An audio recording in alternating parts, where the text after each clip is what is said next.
De retour à notre magazine de télévision. Madame, monsieur, je vous dis encore une fois bonjour ou bonsoir, où que vous soyez actuellement dans ce bas monde. À notre émission, aujourd'hui, nous recevons une grande dame. Elle est montréalaise, elle est également française, elle nous vient de Nice. Nous recevons Madame Eva Rostin, pardon. Elle est française, et j'ai bien dit, elle est montréalaise aussi. Et elle s'intéresse évidemment aux artistes, et plus particulièrement, ce que j'ai lu, du moins sur elle, les humoristes. Mais quand même, on va parler avec elle. Bonjour, comment ça va? Bonjour Henri, ça va bien, merci. C'est un honneur et un grand plaisir que de vous avoir à cette émission. Ben, merci de me recevoir. Alors, je reçois Madame Eva Rostin. J'ai bien prononcé votre nom? Oui, Rostin, exactement. Parce que moi, imaginez-vous que mon nom, des fois, c'est compliqué. Hein? Mon nom, c'est Ngaka. Ça va, c'est facile. Oui, Ngaka. Oui. Ah voilà, mais il y en a qui vont jusqu'à Kaka. Hein? Mais c'est les autres. C'est pas toujours facile, mais on s'y fait. C'est Ngaka, mon nom. Vous, c'est Rostin. Dites-moi, quel est cet intérêt pour les jeunes artistes et pourquoi Montréal? Waouh, donc déjà, moi, comme vous l'avez mentionné, je viens de Nice. Ça fait 14 ans que je suis à Montréal. Mm-hmm.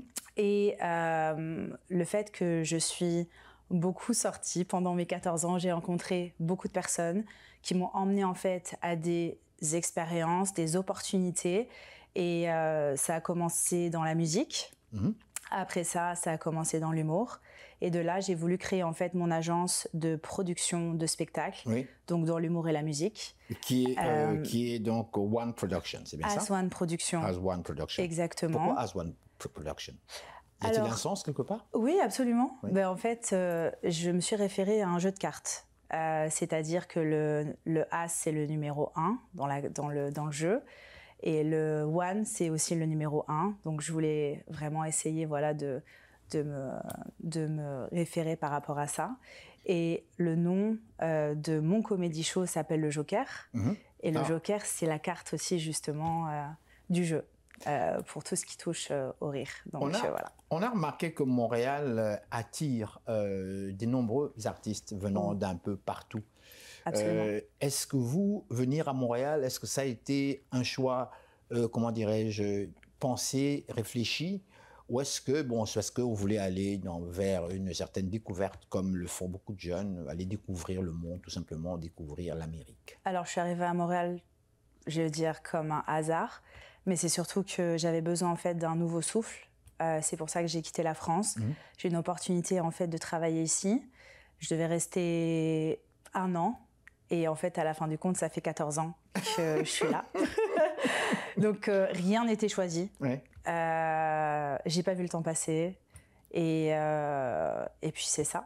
D'accord. Je vais vous emmener vers un autre terrain. Oui. Et on va revenir sur la musique, bien sûr. Oui. Ça fait déjà quelque temps qu'on me parle de vous. Hein.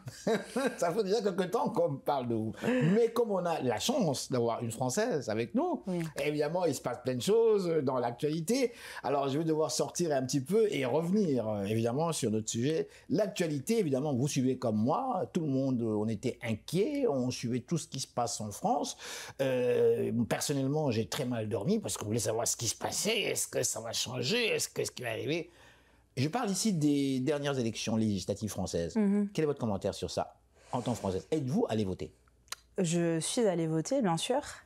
Je pense que c'est quand même important, même si on est des expatriés francophones à l'étranger, de marquer notre vote. Mm-hmm. Pour ce qui est de ma vision, alors c'est pas question que je vois ça de loin, mais la France pour moi c'est un pays qui me tient quand même très à cœur parce que je suis née là-bas. Oui. Et de voir de loin des fois ce qui se passe, moi ça me brise le cœur. Et si je peux apporter ma mini-contribution pour peut-être que la France devienne meilleure, je le ferai, c'est ce que j'ai fait. Parce que j'ai vu de nombreux jeunes, tard, même avant-hier, qui disaient « Moi, je m'apprête à quitter la France. Hein.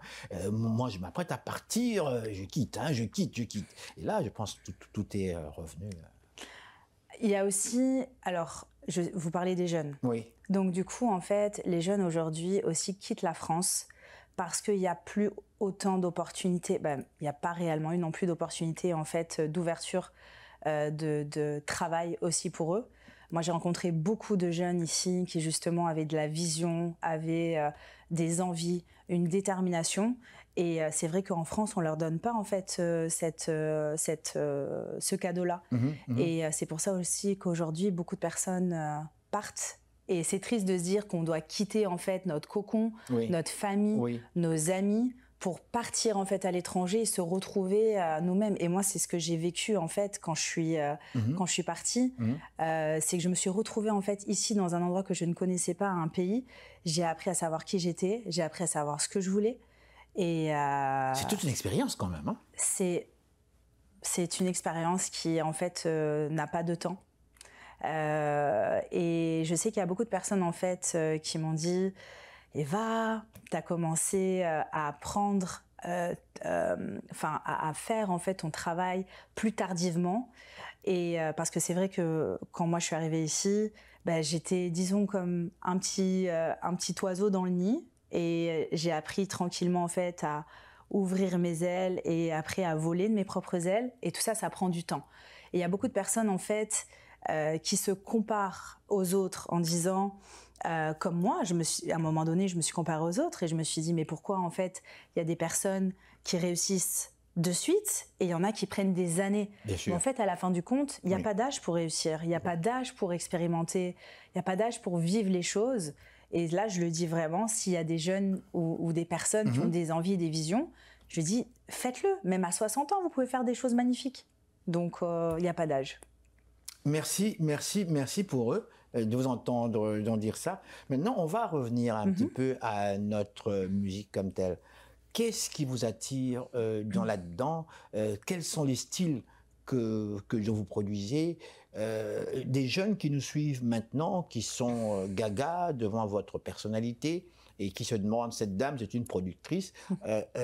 Qu'est-ce que vous présentez?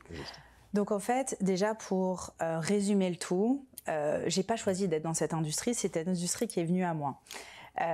Quand j'ai commencé en fait dans le milieu de la musique, je me suis fait en fait repérer. Au fur et à mesure, j'ai travaillé sur des afters. Après ça, ça s'est transformé sur des shows. Et après ça, ça s'est transformé sur des tournées. Et c'était principalement en fait dans le milieu du rap, de la culture urbaine, tout ce qui touchait au hip-hop, rap. Et en fait, à partir de là, pendant des années, en fait, je me suis fait mon réseau, je me suis construit en fait mon réseau principalement dans cette industrie, entre la France et l'Amérique du Nord, parce que je faisais beaucoup en fait le pont. Et c'est là où j'ai rencontré beaucoup aussi de jeunes qui sont aujourd'hui connus, donc qui ont commencé en fait. Je sais pas si vous que je dise les artistes, mais je me rappelle que j'avais vu Big Flo et Oli Nekfeu il y a comme à peu près plus d'une dizaine d'années à Montréal. Ils faisaient des petites salles et tout. Et puis maintenant, c'est pas des gens que je connais personnellement, mais c'est des gens que je vois maintenant faire des Centre Bell. On est plus de 20 000 personnes. Donc je me dis, c'est magnifique. Mais justement, dites-moi, qu'est-ce qui explique selon vous cet attrait-là? Ce boom-là, de justement ce style? En fait, je pense que le hip-hop, ça parle à tout le monde. Il n'y a pas en fait de génération. Il n'y a pas d'âge. C'est intergénérationnel. Oui, parce qu'aujourd'hui, autant dans le rap américain que le rap français, on est tous là en train en fait d'échanger des sons, des sons clés, des moments clés qui sont allés chercher notre nostalgie et nos âges en fait, nos âges d'or. Voilà, c'est ça que je pourrais dire. Et dans la musique, à côté de ce panel en fait de shows et de tournées, j'ai monté aussi une soirée, donc on parle justement de nostalgie, qui s'appelle la soirée Way Back et qui rassemble tous les sons en fait à l'ancienne, années 90-2000, français-US, pour aller rassembler justement en fait une communauté qui a vécu la même chose que moi et qui a vécu la même chose que mes DJ et la même chose que mon animateur que d'ailleurs vous connaissez et que vous avez eu déjà en interview. On va le citer, c'est Equinox. Voilà, exactement, qui est d'ailleurs aussi un artiste, qui a travaillé avec beaucoup d'artistes comme Youssoupha. Donc c'est vraiment voilà une team culture, âge d'or et c'est des gens avec qui j'ai aussi beaucoup appris. Donc l'objectif, c'est vraiment que cette soirée-là continue. Ça a commencé dans une petite salle. Et l'objectif, on va voir où est-ce que ça mène, mais ce serait éventuellement de faire des très grosses salles et peut-être pouvoir aussi exporter le projet. Est-ce que le public est là, réellement ? Le public est là, le public est beau, le public a une énergie incroyable. J'ai commencé en fait cette soirée en mars 2024. Et donc là, j'ai fait la deuxième édition au mois de juin. Et les gens, en fait, ce qu'ils aiment, c'est se retrouver en fait dans des soirées qui leur parlent, avec une ambiance, avec une âme. Et puis, c'est ça, l'énergie est vraiment belle et je pense que c'est ça qui est important. Est-ce qu'on parle ici des soirées avec thème ? C'est-à-dire, vous avez choisi, vous avez déterminé un thème précis, telle soirée, on va jouer tel genre de musique qui représente telle période avec, je veux dire, décor qui est adapté par rapport à ce thème-là, je ne sais pas. Absolument. En fait, moi, je me suis plus centrée par rapport à moi, par rapport à ce que j'aime et par rapport peut-être à ce qui manque aussi ici. Et je me suis dit, si moi j'aime et qu'on est à peu près plus de 100 000 Français expats francophones à Montréal, ça veut dire qu'il y a au moins peut-être la moitié, tu vois, genre des expats qui voudraient avoir des soirées comme moi je crée aujourd'hui, qui parlent à tout le monde. En fait, mes soirées, c'est autant dans l'humour que la musique. C'est comme si on se retrouve dans une grande famille. C'est un rassemblement familial en fait. C'est tout le temps de la good vibe. Les gens peuvent se parler, ils se connaissent pas, mais on dirait qu'ils se connaissent. Il faut vraiment en fait le vivre pour comprendre. Ben, certainement que l'on ira faire un tour. J'avais déjà promis de venir faire un tour, donc on va se déplacer éventuellement. Ben, c'est parfait. La prochaine édition, ça arrive très bientôt en plus. Et ça, c'est pour quelle période? Pour le mois d'août. Le mois d'août. Ouais. Et donc ça va bouger quoi. Ça va bouger. Ça se passe où exactement? Ça se passe au bar Pamplemousse, Okay. qui est vraiment très bien localisé au centre-ville. Et c'est là où ça va se passer. C'est là où j'ai fait ma deuxième édition. Et ma troisième édition, elle aura un goût en fait un peu particulier. Je donnerai ça un petit peu plus en exclu sur les réseaux, mais je peux déjà vous donner la date, oui, qui n'est pas encore sortie. Ce sera le 24 août. Ok, donc c'est toujours bon parce que cette émission sera diffusée très bientôt, donc les gens seront déjà informés par rapport à vos différentes activités. Vous nous avez dit tantôt que vous voyagez beaucoup, faisiez beaucoup à l'époque des va-et-vient entre l'Europe et l'Amérique. Et d'après ce que j'ai cru comprendre, vous travaillez beaucoup aussi avec, vous avez cette agence de production, du booking et de référence pour les humoristes francophones entre la France et l'Amérique du Nord comme tel. Alors, des jeunes, ou en fait un humoriste qui vous regarde actuellement, qui est tout content de croiser, de suivre une productrice, y a-t-il des critères précis pour se présenter chez vous? Alors, tout d'abord, c'est important de mentionner que à Montréal, j'ai un comedy show mensuel qui met en avant justement 5 à 6 humoristes francophones en programmation secrète pour 2 choses. La première, faire découvrir au public des nouveaux artistes. Et la deuxième, donner l'opportunité à des humoristes de jouer devant un nouveau public francophone. Le lieu, c'est dans un endroit qui est très sympa quand même. C'est à l'hôtel Montville, c'est un hôtel 4 étoiles, en plein quartier des spectacles. Le côté un peu luxe a quand même un stade important parce que on est sur souvent l'humour, c'est beaucoup plus dans des endroits un peu plus underground ou dans des salles. Et moi, je voulais essayer de mettre l'humour un peu plus au 7e ciel, je dirais, dans un truc un peu plus luxueux, et pour justement offrir une nouvelle scène pour les artistes. Donc, c'est une soirée de rodage. Je peux pas en fait ouvrir la porte à tout le monde. C'est tout le temps, c'est pas sous audition, mais pour avoir les artistes sur scène, soit en fait je pars sur les comédie shows et je les découvre directement, soit c'est des références, ou bien c'est des personnes qui me contactent directement sur les réseaux sociaux, qui m'envoient leur matériel, et à ce moment-là, je leur dis si ça peut fonctionner ou pas. Et si c'est pas le cas, je les aide quand même à leur donner d'autres types de tips pour différents endroits aussi ici qui sont incroyables, comme le Bordel Comedy Club, comme l'Abreuvoir, comme le Terminal, pour qu'ils puissent justement rôder et faire leur open mic avant de venir sur le Joker. Je vais continuer sur les humoristes. Oui. Il y a des nombreux humoristes au Québec qui réussissent très bien. Absolument. Le message passe très très bien auprès du grand public québécois qui comprend la langue, qui comprend les expressions, qui connaît l'histoire, qui sait là où on peut passer, là où on ne peut pas passer. Certains de ces artistes, une fois qu'ils ont gravi les échelons, une fois que le succès bat son plein, décident de se rendre en France pour élargir leur marché. Absolument. Certains reviennent sans bruit. Sans bruit. Ils partent, ils font du boucan. Quand ils reviennent, on n'entend plus parler. On ne sait pas, ça devient un mystère comme tel. En posant des questions, en fouillant, on finit par réaliser qu'en France, c'est une autre réalité aussi. La langue est différente. Les gens sont exigeants. Le public est exigeant. Il ne vous donne pas de chance. C'est bon ou pas. Il veut comprendre. Il y a des petits problèmes qui se passent. Comment est-ce que vous réglez ce problème-là? Là, je parle ici de l'artiste québécois qui souhaite aller se réaliser en France. Ici, je n'ai pas fini. Je suis allé assister à un spectacle. J'ai plus le nom comme tel, une humoriste française qui a débarqué ici. Alors c'était superbe, superbe.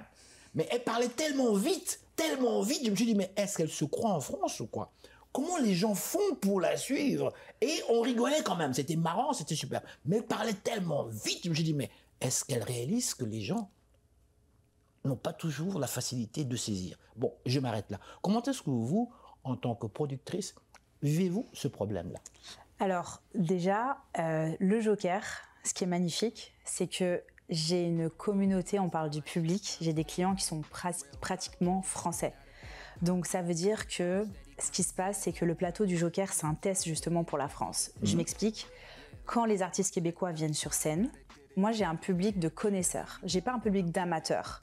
Qui veut dire qu'à chaque fois que j'ai un artiste donc québécois qui monte sur scène, à la fin du show, j'ai plein de DM en disant de mon public qui disent « Alors là, cet artiste, il était incroyable, mais pourquoi on le voit pas assez souvent? Et je pense qu'il pourrait partir en France, etc. » Et en fait, le Joker, c'est vraiment ça en fait, le challenge. C'est à la fois d'adapter son texte de manière en fait, donc pour les Québécois avec des adaptations de la culture française et vice versa pour les Français qui puissent quand même se positionner avec la culture montréalaise pour qu'ils donnent quand même un petit clin d'œil et tout. Exactement. Si j'ai des Québécois en fait dans le public. Et c'est vrai que aujourd'hui, moi je me fais beaucoup suivre aussi de la France. J'ai des gens qui suivent le Joker de la France et qui me disent voilà, moi je vais prendre des vacances. Si je peux avoir justement un show qui arrive à ce moment-là, tant mieux. Et moi, je me sens super blesse parce que je me dis c'est magnifique d'avoir des gens qui suivent ça comme ça. Mais ce qu'ils aiment, c'est l'ouverture. Et sur mes 5 à 6 humoristes que j'ai à chaque fois, j'ai des célébrités, comme des fois j'ai des upcoming, mais ma programmation est secrète. Et ce que j'aime, c'est mettre aussi en avant toutes les ethnies possibles francophones. Donc j'ai des Haïtiens, j'ai des Africains, j'ai des Français, j'ai des Belges, j'ai des Suisses. Et c'est ça aussi qui fait en fait la beauté de ce plateau-là. Et les gens, ils aiment parce que dans mon public, j'ai aussi pareil, j'ai toutes les ethnies possibles. Donc, c'est beau aussi de savoir qu'eux, ils peuvent aussi se référencer avec des personnes, des humoristes qui se retrouvent sur scène et qui leur parlent par rapport à leur culture. Donc, c'est vraiment ouvert, quoi. C'est ouvert à tout le monde, mais comme je dis, c'est une soirée de rodage, c'est pas une soirée open mic. Donc, il faut quand même avoir un niveau. Je peux pas prendre un débutant, par exemple. Oui, d'accord. Et c'est ça. Et après, l'objectif, c'est pour le Québécois, en fait, qui vient sur scène et je vois qu'il fonctionne, c'est de le rebooker au fur et à mesure et de voir après dans la prochaine étape pour le booker en France. Et vice-versa pour les Français qui viennent à Montréal. Eva Rostin, je dois vous dire déjà grand merci d'avoir accepté tout d'abord de participer à cette émission. Qu'est-ce que le public doit retenir de cette interview? Le public doit retenir que je suis quelqu'un de passionné, que j'aime faire découvrir les artistes Et pour les personnes qui veulent suivre mon travail, elles ont juste en fait à me contacter sur les réseaux sociaux ou sur mon site internet. Et surtout aussi mentionner que pour les personnes qui sont intéressées, elles peuvent venir voir le prochain Joker le samedi 20 juillet à l'Hôtel Montville. Tout est sur le site pour prendre les billets, si ça. Puis je suis très joignable, donc on peut aussi me contacter sans problème pour différentes questions. Merci beaucoup de nous avoir accordé cette interview. Merci à vous. Voilà, mesdames, messieurs, restez là. Nous sommes de retour tout de suite après ces réclames publicitaires.